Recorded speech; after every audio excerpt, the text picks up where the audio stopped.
So what a weekend it was for Texas fans. Not only did you get to see the spring game, in which case you got to see all of the new faces you've been so excited about, both acquired through the transfer portal and through recruiting. But on top of that, the Texas Longhorns exit the weekend with two new additions to their 23 recruiting class, Ryan Niblett and Trey Weisner, two individuals that we have got to break down today because I think the Texas Longhorns fan base need to be very excited about these new additions. But before we do, as always, y'all know the drill. I need to hear from you. Hop down to the comments. Y for yes, N for no. Are you excited that Ryan Niblett and Trey Weisner are a part of the Longhorns class? And let me know what you're thinking. If you are new to the channel, be sure to subscribe. Hit that bell notification as I do constant college football content. You don't want to miss any of it. And if you enjoyed the content, like and comment down below. Those interactions, though seemingly small, are incredibly impactful for content creators such as myself in growing our channel. And we're on our push to 15,000 subscribers. I'd love to have you a part of this awesome community. But with all that being said, let's hop right into it.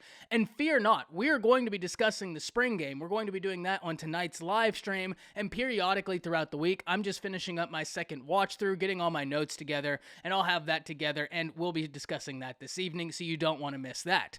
But let's now focus in on these two new additions, because with all the excitement the Longhorns have had this weekend, this, in my opinion, needs to be near the top. And we'll start with Trey Weisner, a very talented running back that the Longhorns faithful need to be very excited about. A top 300 prospect in the nation out of the state of Texas, Weisner is a very natural runner. Whenever you flip on the tape, the one thing that stands out is he makes it look easy. He almost looks like he's coasting while everybody else is going as hard as they can, and they just quite simply can't compete.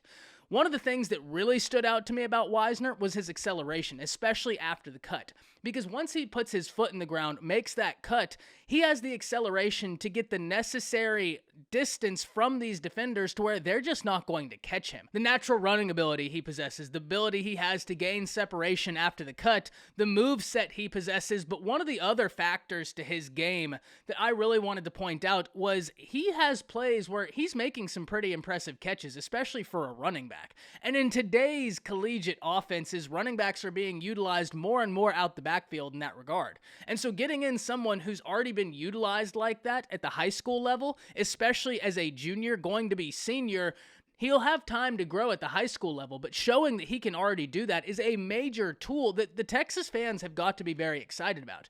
And Texas's running back room is already in a good place, and especially when you look recruiting-wise, they're really high in contention for the #1 running back in the nation per 24/7 Sports composite, Ruben Owens. So getting in Trey Weisner is another chip to this class that they love to have. Very talented prospect, and more importantly to Steve Sarkisian and them, you keep a guy such as Tre Wisner home, because the Oklahoma Sooners were pushing very hard for Weisner to be a part of their class, and the Oklahoma Sooners have a great recruiter there at DeMarco Murray, but choice for the Texas Longhorns is somebody that the Texas faithful were very excited about, and this is a reason as to why. So Weisner is a prospect we have got to watch throughout his senior year, because I have a bit of a hot take here. He's just outside the top 10 running backs in the nation, and I just have a hard time thinking that he will finish his senior year outside the top 10 running backs. I think this kid is going to be a top 10 running back in the nation when it's all said and done, and we're going to have to revisit this conversation once that date becomes closer. But the other prospect we need to talk about is Ryan Deblett, a wide receiver that has the ability to play multiple different areas on the field, and he's utilized everywhere for his high school. I mean, really, where do you want to see him play? Defense, you'll find the film of him. Running back, you'll find that film. Quarterback, it's there, and especially at wide receiver. So that versatility tells me one thing. This kid is a football player through and through, and that's one thing that you might not be able to teach. But whenever you really start honing in on what he does well, there's a lot for us to talk about. First and foremost, this kid has got some speed to him. This kid has got some juice. And as a sophomore, he was recorded as a 10.58 100-meter dash, and that's only going to continue getting faster.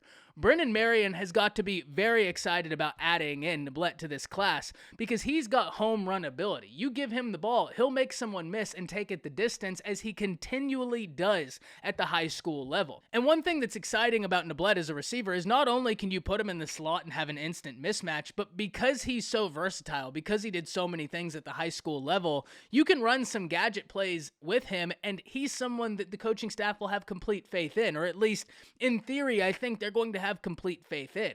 Another area that really stood out to me about Niblett that people really don't talk about at the high school level, and it is an important factor, he can block. And not only can he block, he's willing to block. He loves contact, and if you turn on the film, you'll find him straight pancaking dudes. But that's important. And it's important for a few reasons, because if you're a wide receiver, there are going to be times where you're asked to block, both for the running back as he's coming around the edge, or for another wide receiver. So having a wide receiver that not only can do that, but it willingly does it, I think is a great tool to have, because it just gives you another little chip that guy does, and does well. So whenever you look at this, the Texas Longhorns are coming off of a huge weekend, but then they go and get Trey Weisner. They get him to stay home. And like I said, the Oklahoma Sooners were pushing very hard, so they get Trey Weisner to stay home, but then they also get Ryan Niblett to stay home. And those are two massive wins for the Texas recruiting class that is one we've got to keep an eye on, as they're pushing very heavily for Arch Manning. And if that happens, well, it's going to be interesting to see what playmakers will follow, because naturally a lot of individuals will want to play with Arch Manning. But Trey Weisner, Ryan Niblett, what great additions to your recruiting class. Two individuals ranked within the top 300 players in all of high school football. Two individuals from the state of Texas that you don't want to see leave the state of Texas, because in a few years you'll be turning on college football and seeing them on a highlight reel, and you're going to think, man, I really wish we could have kept him. But good news for the Longhorns, they managed to keep both of these guys. So hop down to the comments. A few things. First and foremost, let me know what you think about Trey Weisner and Ryan Niblett, but then also let me know your takeaways from the spring game, because as we're talking about it tonight on the live stream, I'll be bringing up some of the comments you all leave down below, and we're going to discuss that during the stream. But with all that being said, hop down to the comments. Let me know what you're thinking. That's it. See you.